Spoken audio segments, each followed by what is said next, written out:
When we experience sadness or when we experience grief or when we experience any of those other heavier emotions, we grow. We get to know ourselves better. From a very early age, we are receiving messaging, societal messaging that says you shouldn't be sad. Being sad is wrong, even though sadness is a real emotion, a valid emotion. When I think of clutter, I like to define it as anything or thought, feeling, or action that gets between where we are and where we want to be. When we're decluttering in life, whether it's stuff, whether it's engagements, relationships, does this person, do they feel light or heavy? How do I feel around them? If we feel light, not clutter. If we feel heavy, that is permission to change the story.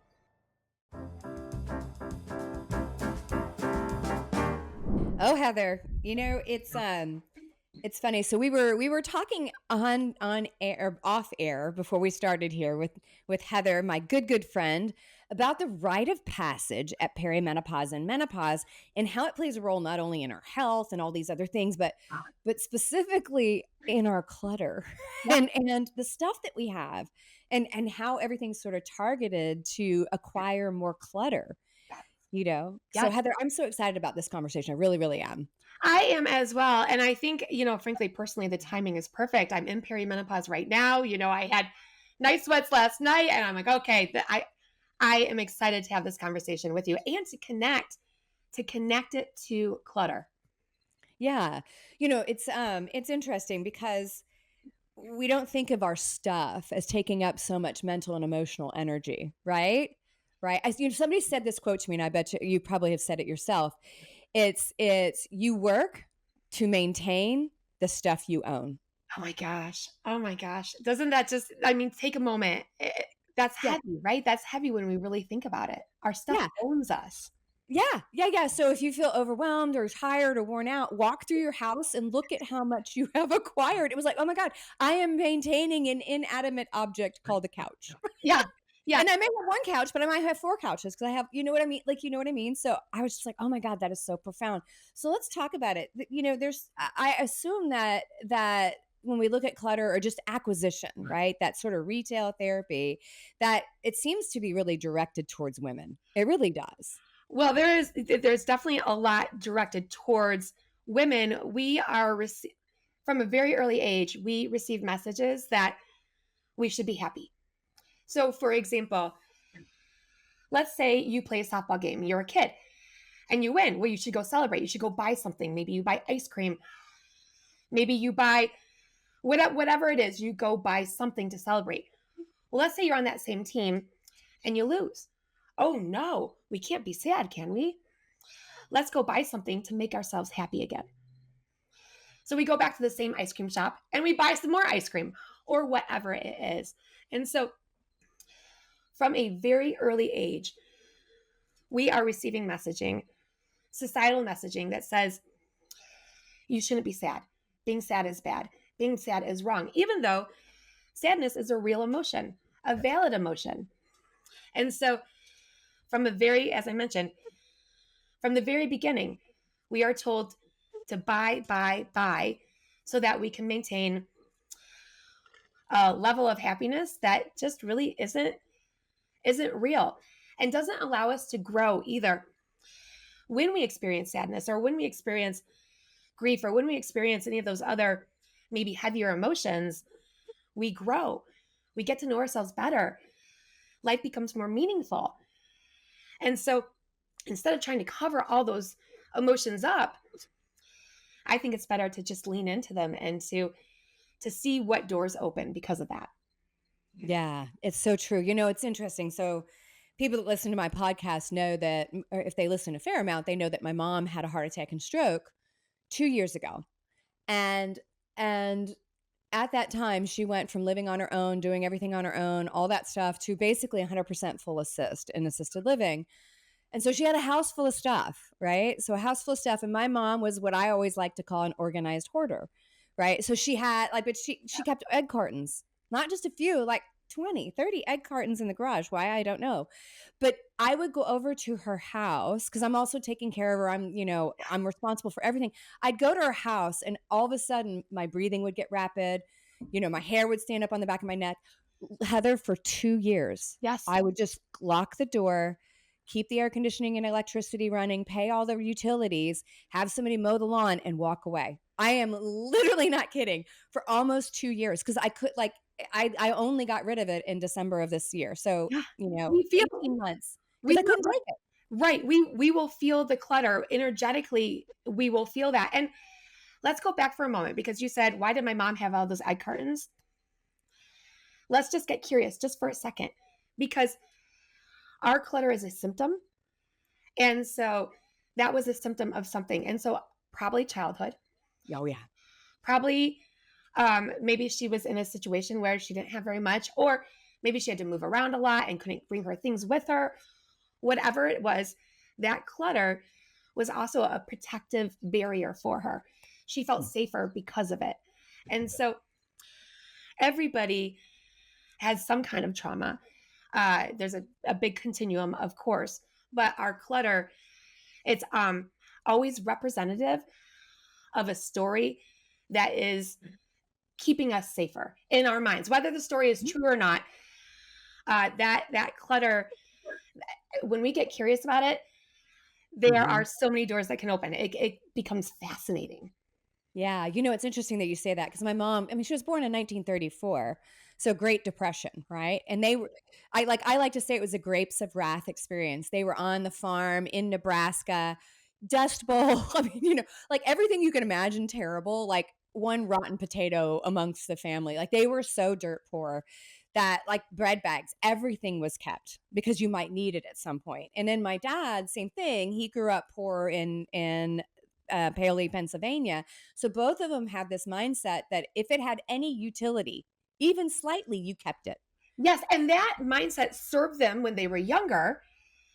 But then we get to a point where that mindset actually starts to sabotage us because we end up with hundreds of egg cartons in the garage or whatever it is. And so sometimes people come to me and they're embarrassed, they feel ashamed that they have so much clutter. And I remind them that clutter is neutral. It really is neutral. It's just stuff. You have stuff, and you get to decide the story you tell yourself about that stuff.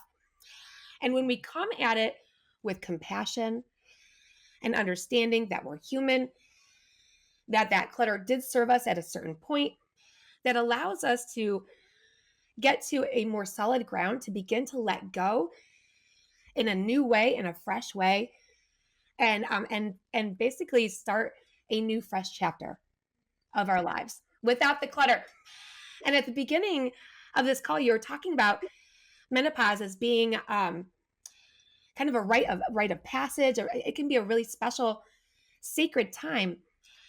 And I like to say that decluttering, the intentional decision to declutter in a very intentional way, it can be one of the best decisions of our adult life. It can be a sacred experience. It can be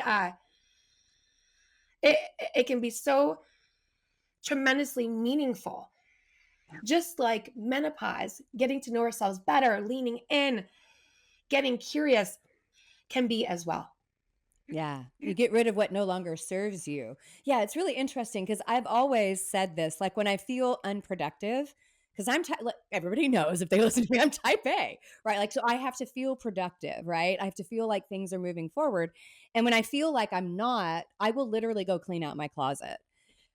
That is fantastic. Okay, so I love that for so many reasons. So you're right. A little bit of progress begets more progress. And when we go clean out a closet or we do something little like that, we get a little win and think about the physiology of a little win, right? Yeah. Like all of the good hormones going, yay, yay, yay. And so it feeds more, it feeds more. And so there's a net positive too. Not only do you physically feel better, but you just went and decluttered your closet. Yeah. And so I love hearing that that is one of your go-tos. So in the beginning for many people, decluttering, they would hear you say that and say, oh my gosh, how in the world does she do that? There's no way I could do that. When they think about their clutter, they would feel so overwhelmed, usually frozen. Maybe they'll turn on Netflix instead or do anything but declutter. And so often people will say, I think I'll feel this way forever when it comes to clutter. And I tell them, actually, you know that dopamine hit that you get from buying things? When you begin to declutter and when you see the progress, that dopamine hit transfers from buying things to decluttering. So all of a sudden, the decluttering feels fun. You want to do it. You're looking forward to it instead of thinking, "Oh my gosh, there's no way I can do it." And so Yeah. it's you're already there. You're at that place where it's fun to you or it feels like the obvious answer to help you feel better. The majority of us, it takes a little bit more self reflection and Mhm. curiosity to get to where you are. But we can all do it. We can all get there. Yeah, it's interesting that you say that because when I had to clean out my mom's house because we were going to sell her house, and I was lucky enough that it had been paid for. So I could sit on it, like the cost of operating it for 18 months while I had heart palpitations about cleaning it out. And it was interesting because a lot of what we chose to do, because she had so much stuff, right? She had stuff that you can't even sell. That's the thing I think that was so upsetting. There was all these, her house was full of stuff that wasn't sellable, right? And so, her thing was is you keep everything because you never throw anything away. And I'm standing in the house and your heart starts to break because I'm like, a lot of this is going to end up in the dumpster because nobody wants it. I'm not taking it to my house to put it in my garage because it's still that way. And we invited a whole bunch of people over. We didn't even have a estate sale. I'm like, free to a good home. Yes. Oh, beautiful. Come with a truck, and it is, I mean, antique companies, like, I went to an antique one of those warehouse places, and I was like, "You like antiques? Bring it. Show up show up with trucks, I do not care." Yes. 'Cause I just wanted somebody that was gonna take it and appreciate it. But here's the thing that happened to me. I walked back into my house, and I looked around, and I was like, "I, at this point at 55, am driven towards my long-term legacy of, like, changing women's health, and I want freedom." And I looked around and I was like, if there's a cabinet I haven't opened in the 13 years I've lived here, it's getting cleaned out. And so we started hauling crap over to the house to give away. Oh, good. You know, yeah, but you know what I mean? So I think it's also the urge during this time period when our brain is remodeling during menopause and we're driven towards more creative or emotional pursuits, like like the anchor, like we have to unload the anchor, Yes. you know? Yes. And it was so freeing because I literally walked through and I like opened a cabinet in the closet in the hallway and I'm like, yeah, that's going away. you know, it starts to become kind of a snowball. Well, a really positive snowball, right? Like Yeah. sometimes we use the word snowball, like my weight snowballed, and it feels so negative and so heavy. And but this is a positive snowball, and it's because you are. Here's the thing: your house, Dr. Betty, it gets to be a sacred space. Uh-huh. It We spend more time in our homes than anywhere else, and so if I had one dream for everybody, it's create a space that you absolutely love, a space that allows you to flourish. It allows you to be creative. It allows you to have adventure. It allows you to be yourself. And so that's what you're doing. You're understanding, either consciously or subconsciously, that your space, that you get to design it in a way that it will serve you for the rest of your life. So many of us are living in spaces that are not serving us. And the reason is that we are not living by design, we are living by default. We are on autopilot. And so often people will come to me and they have been thinking about decluttering for decades. Yeah. Not months, not years, but decades. And so they can finally come work with me, work through the clutter, and they no longer have to carry this invisible burden that they've been carrying for so long. And so there's a palliative care nurse named Bronnie Ware from Australia, and she spent 20 years listening to the regrets of those who were having their final moments. And she wrote an essay called The Top 5 Regrets of the Dying, and it went viral. She wrote a book, and the number one regret is I wish I would have lived a life that was true to myself. And so many people have so much clutter, and this physical clutter, it's not just physical, right? It's mental, it's emotional.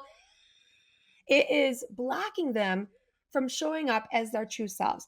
It is a distraction. And so often I ask, are you ready to no longer live in a distracted way? Are you willing to look at your clutter in a different way, a lighter way? Are you willing to let go of the judgment and the shame? Because that's what keeps us stalled out. And so, and definitely,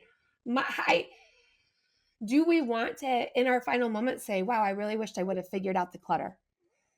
I really wish I wouldn't have spent all my life thinking about that clutter. No, no, I don't want that for anybody. And so, yeah, our home, it gets to be a sacred space.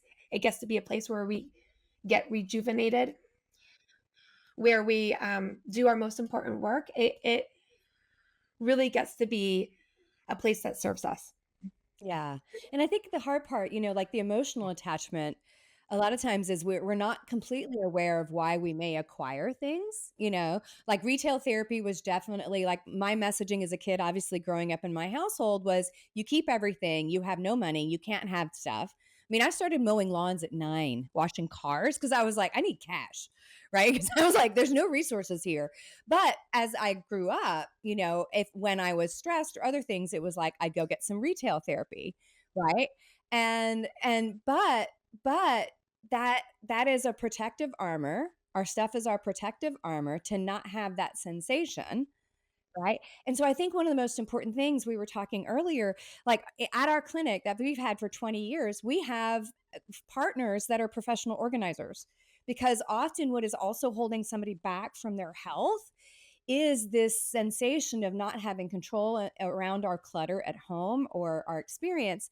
But the other part is it's really emotionally difficult to often do it 100% by yourself. So I was always like, you need rent a stranger.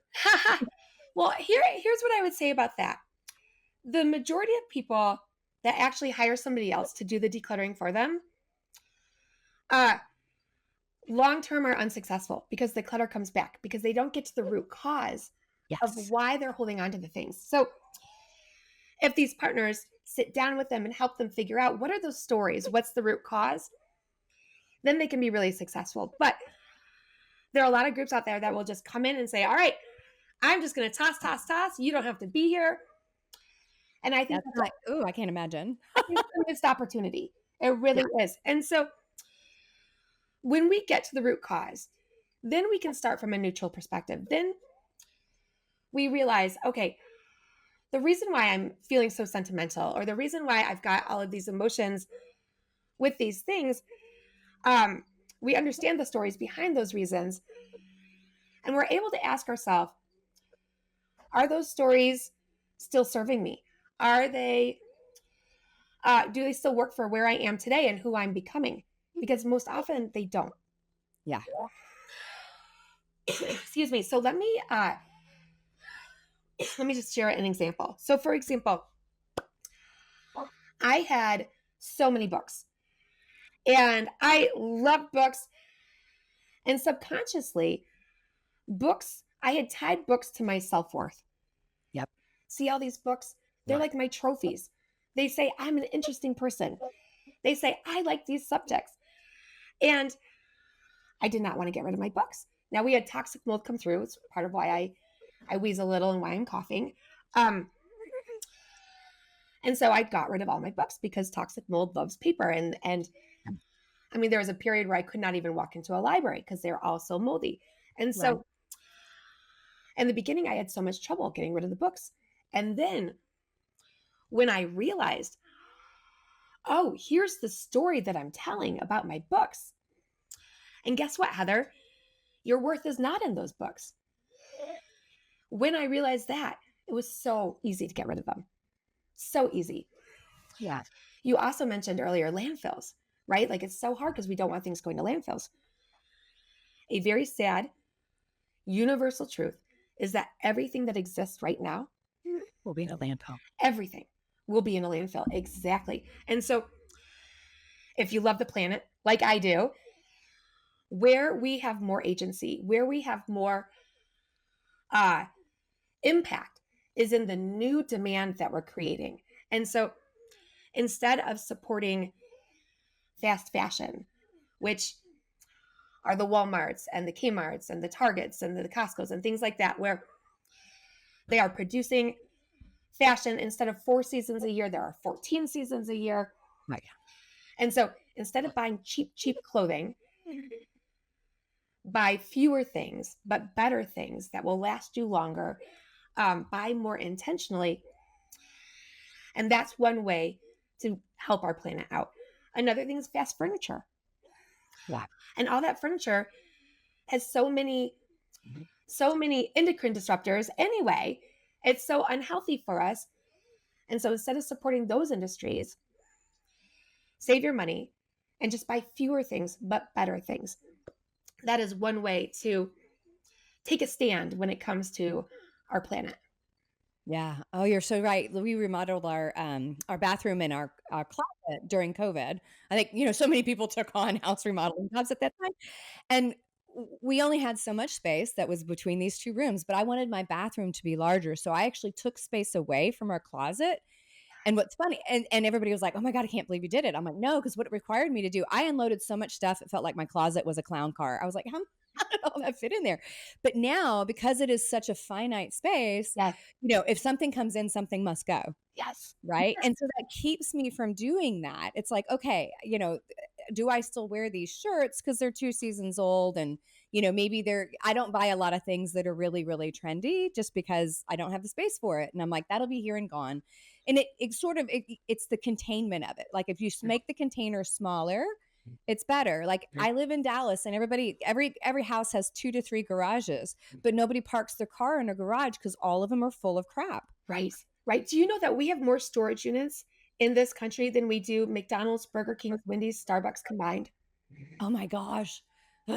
And actually, there are a few more fast food restaurants, chains that you can throw in there, but I just don't remember their names. And so and we are paying a lot of money for these storage units, right? We're not just keeping them for a month or two. On average, we keep storage units for 20 months. And that's just on average. So just think, there are a lot of people keeping them a lot longer. And no judgment, just curiosity. Can we ask ourselves, is all this stuff and storing all this stuff, is it serving us? Is it serving our greater purpose? I don't think it is. No, I would agree. I would agree. So, we're talking about this sort of rite of passage and perimenopause and sort of clutter. Like you said, you're going through hot flashes right now. So tell me now, because you're further behind me. So tell me what emotionally comes up for you, because now we know you're in the zone. So what comes up for you at this point? Because I know from 20 years of discussion with women, they're often, their kids are getting older where they're not necessarily, they don't require oversight at every minute most of the time, or they're empty nesting. Like for me, a big catalyst was taking care of my mom. Like if that wasn't a massive shift in emotional and sort of clutter regulation, I don't know what was. But what's coming up for you, because it is a massive transition. It is. And so here's one of the things that I'm reminding myself, because I am newly in this area. The other day, like all this hair came out. I'm like, what? And then, I couldn't remember some words. I'm like, okay. And I know that does not have to be my permanent reality, which I am grateful for. Grateful. Yeah. What I am reminding myself right now is that it is so worth my time to slow down, to pause, to regulate my nervous system, and to ask myself, how do I want to show up? How do I want to show up today? What do I want to experience? How can I not be a victim? How can I turn this into a gift? How can I be excited about what's happening to me and my body? And I actually recommend the same types of questions for decluttering. Slow down, pause, regulate your nervous system. So often we struggle with the clutter because we're not regulated. And so if we give ourselves the gifts of going outside barefoot, or intentional breathing, or whatever. There's so many different ways, right, to calm down, slow down. And so if we do that, we're showing up. And I love the sentence, live by design, not default. And so whether it is leaning in to all of the, and you might, some might laugh that I say this, but leaning into the blessing that menopause is, or the blessing that decluttering is, that can really, really make things meaningful. And for me personally, that's what I want. I want a meaningful life. I want to put good out there. I love feeling productive. I'm type A as well. And at the same time, I am aware that sometimes I have mind clutter that says subconsciously, Heather, you need to do to be valuable or worthwhile. And I slow down and I remind myself, no, just being a nice, kind human being is also just as good. And so in this time, I'm getting really curious about this next stage of life for me, my stage of menopause from now until my last breath. And I'm asking myself what good can come from it. And I'm doing it in a regulated way, because if I mean, that's the only way, I think, really to have the best experience. Yeah. Yeah. It's, it's just it's such a extraordinary time period, because so much of our energy from our 20s, 30s into our early 40s is spent really outward, right? It's all outward. It's for the benefit to others, that this internal sort of dialogue. And I think for a lot of us, we just don't know how to ask those questions of ourselves, which is why what you do is so important. Because again, if you have somebody come in and organize your stuff, but you don't have a coach that sits down and it's kind of like, okay, let's figure out what is this representing in your life, then, but I think the same thing holds true for, like, let's not just spin our wheels and continue in the same direction when the direction is no longer serving. It's like, let's figure out what the new direction needs to be. And you know how we know that the direction is not serving us? How? We feel heavy.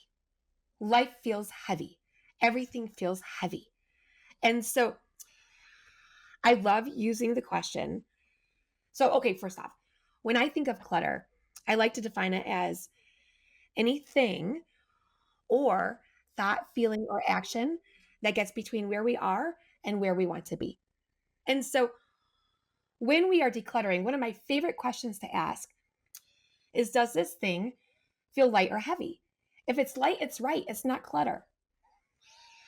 If it's heavy, that is your answer, or that is your permission to either let it go in its current form, or to consider changing the form. If you change the form, maybe it will feel light and you keep it. So I have an example, kind of a fun example. I had this pair of jeans. I loved how they fit. They fit really great around my waist. Very comfortable. I like the color. Oh, I like the color so much.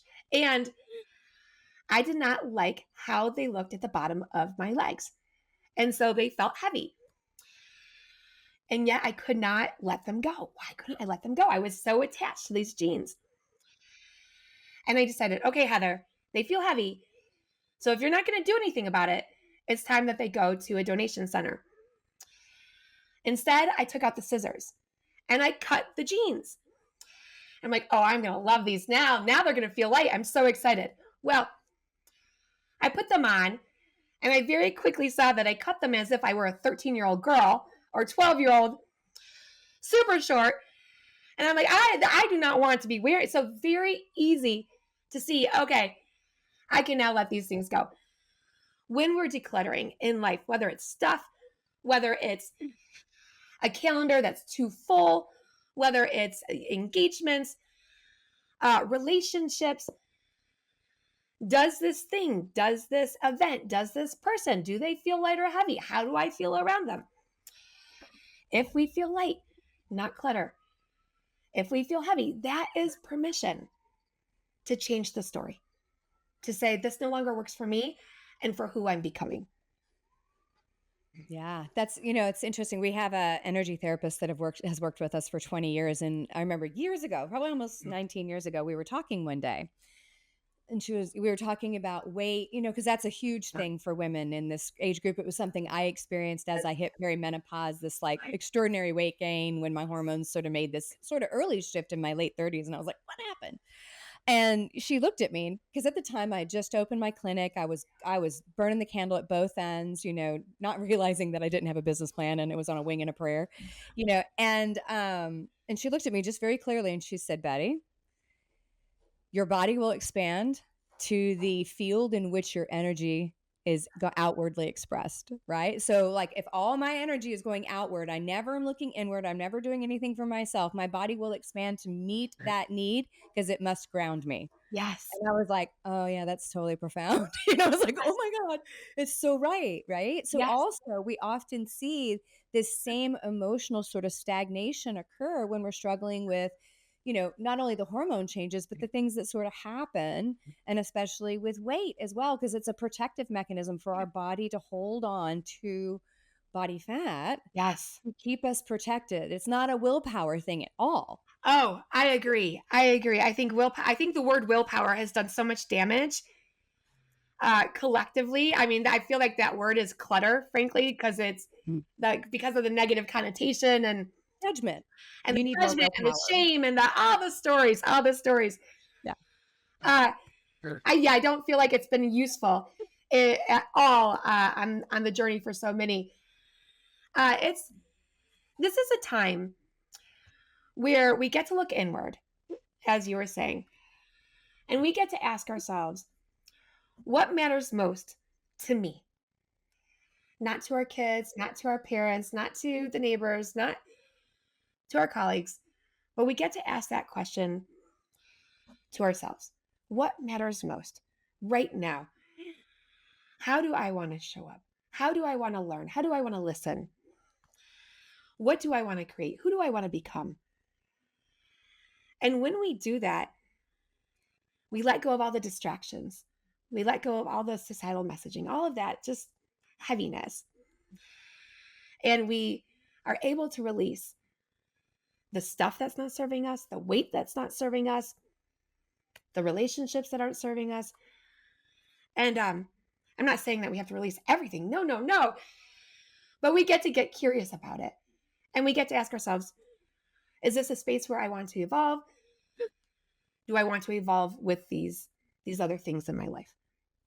And so I just go back to the thought that this can be a sacred experience, menopause and decluttering, that there's so much um, similarity in the two. And when we bring them together, watch out, world.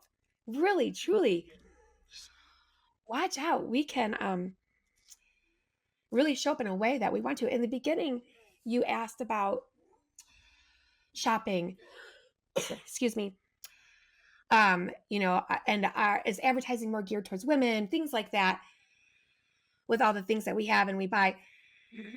And we get to say, like, so for example, there's a pink tax on women's items that men don't pay. One example is a razor. If you buy the exact same razor, a men's razor, and then the exact same razor, but it's just marketed and positioned for women, it's going to be more expensive. And so at this point, we get to say, you know what? No, I'm not going to fall for that.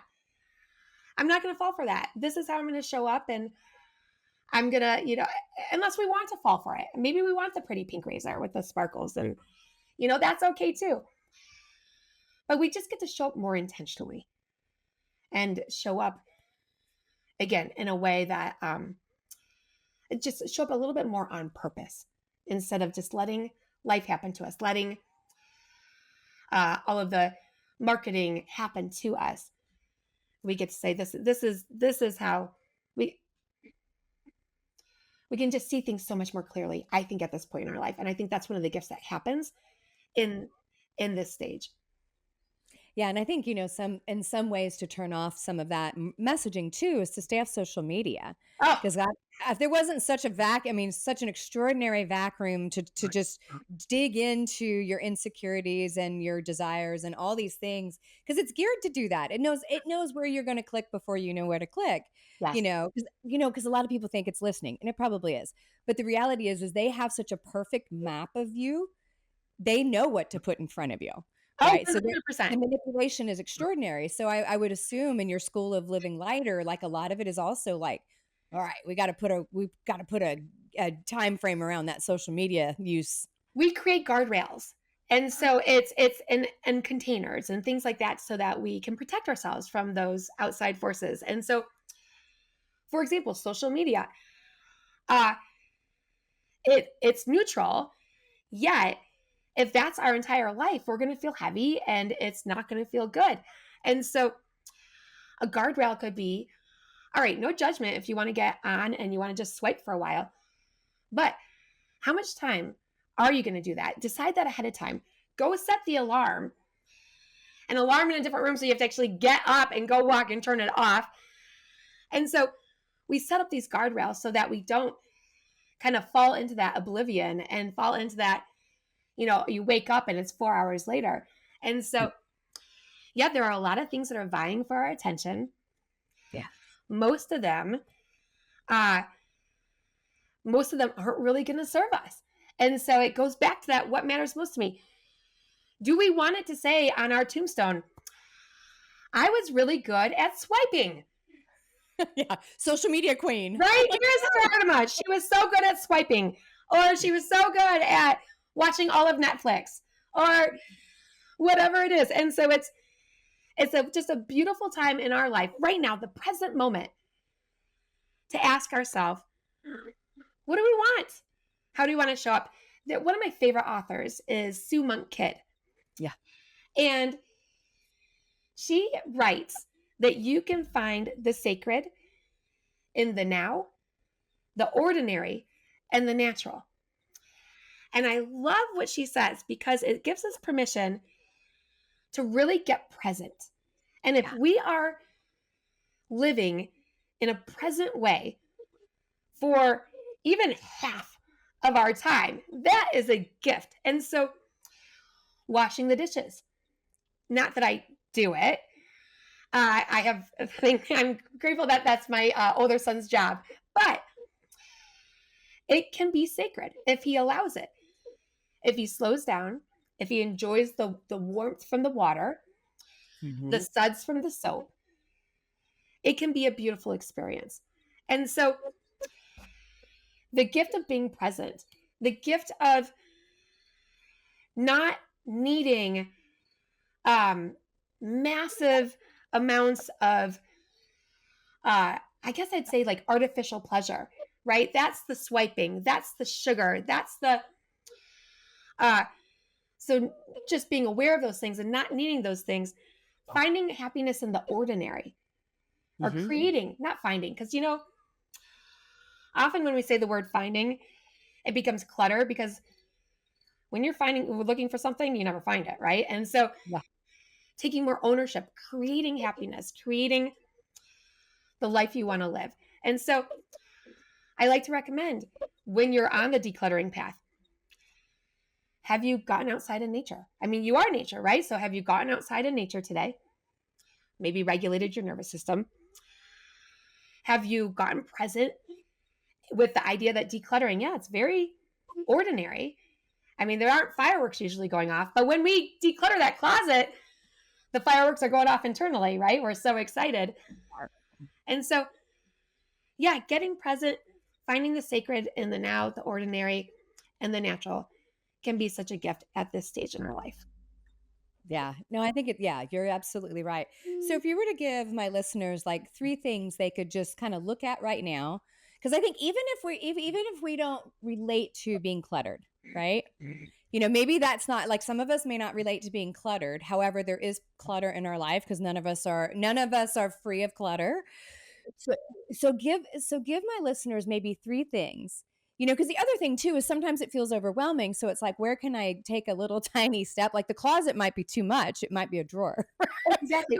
Yeah. Well, I would say number one, what you want to do, if there are three things, I would say number one is you want to listen to yourself. You want to get away from all the distractions, all of the noise, and you want to ask yourself what matters most to me when it comes to menopause, when it comes to decluttering, what matters? How do I want to show up?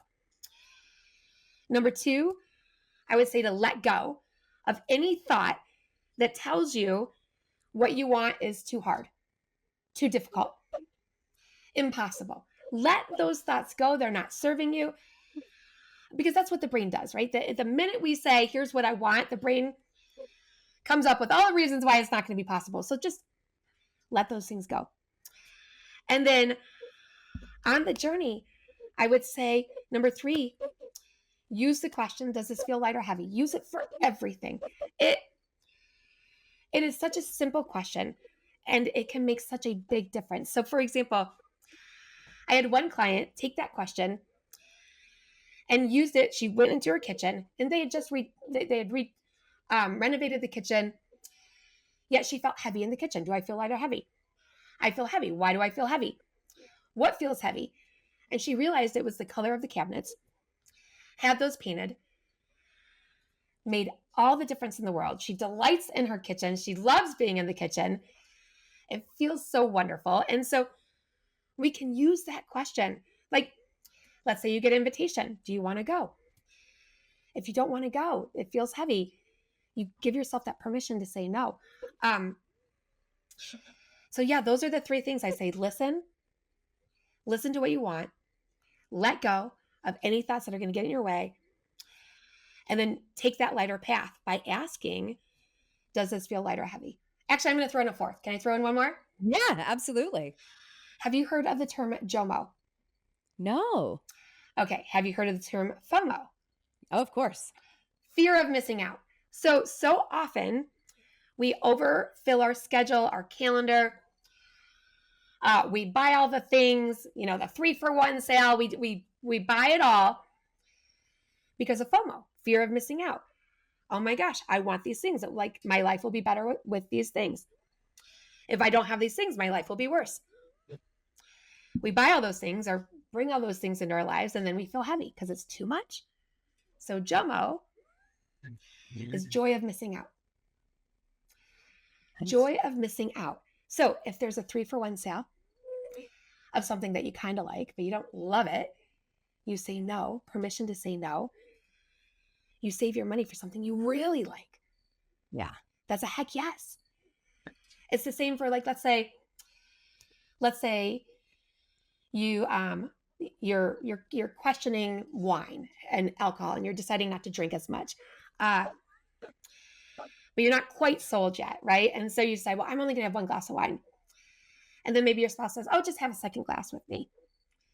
You don't really want it. In the past, maybe you would have done it. Well, yeah, okay, I'll do it. But JOMO, the joy in missing out on that second glass, or maybe even the first glass, is you get a better night's sleep. You wake up lighter in the morning on the scale. And so that JOMO, that joy of missing out, can be a tool that we use in life. And it can give us permission to really show up in the way that we want to show up. It can give us that courage to do so. Yeah, what a great example, because definitely alcohol and wine it's not good for you at any given time, but man, if that's not a major problem when we're in perimenopause and menopause, because we can't metabolize it. But we get sucked in, and then the next day we feel like the hammered crap, and you're like, oh, I shouldn't have done that. Right. But we can actually delight in I didn't do it, and I feel so much better, and I really wouldn't have gotten benefit from doing it in the first place. Exactly. Like, I like to think of wine and alcohol as body clutter. And it will make you feel heavy. There's nothing good coming from it. There's a lot of societal messaging that says maybe if you drink a barrel of wine, you'll get something good, but really nothing good. It's body clutter. Like, if we think of clutter, we can think of what's the home clutter, what's the body clutter, what's the mind clutter. And if we address our clutter in those three areas, you're going to win. You're going to win. Life is going to get so much lighter. Yeah, yes, it is. Now you've got a gift for my listeners. We've got I believe it's a webinar, right? Yeah, we've got a class coming up, and these classes are so much fun. I answer all the questions that are put out there. We talk about how to live lighter with less, and the fact or the idea that less can often bring more of what we really want, right? So less stuff, less headache, less heartache, less of all that can bring more peace, more calm, more freedom. And so we'll be doing a class. Would love to have anybody who has enjoyed today's conversation come, ask your questions, and feel lighter. Awesome. Well, we will have that in the show notes for sure. So everybody can click on that and go and participate in the class. Because again, even if maybe you don't relate, because a lot of times, we're always categorizing ourselves. If we don't relate, I promise you, having gone through what I've gone through in the last 8 months, we all have a little bit of that, and it gets lighter every time. We just I think of it like peeling back a layer of an onion. You get success, and then you go, okay, where else do I have heaviness that needs to go? Exactly.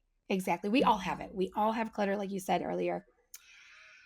And if we can just let go of some of that clutter, things just get so much better. Absolutely. Well, Heather, it has been so awesome having you on Menopause Mastery. I want to thank you so Thank much. you. Thank you. I've enjoyed this so much. Thank you. Thank you. And if you are listening to Menopause Mastery on our podcast channels, please don't forget to give us a 5-star review. That definitely helps us get our message out. And if you happen to be watching us on YouTube, don't forget to subscribe and leave a comment below and let us know what you thought. And maybe what's your area of clutter you're going to get rid of? Like, what's your first step in this world? I love that one. I love it. Yes. And I will be back with you next week on Menopause Mastery.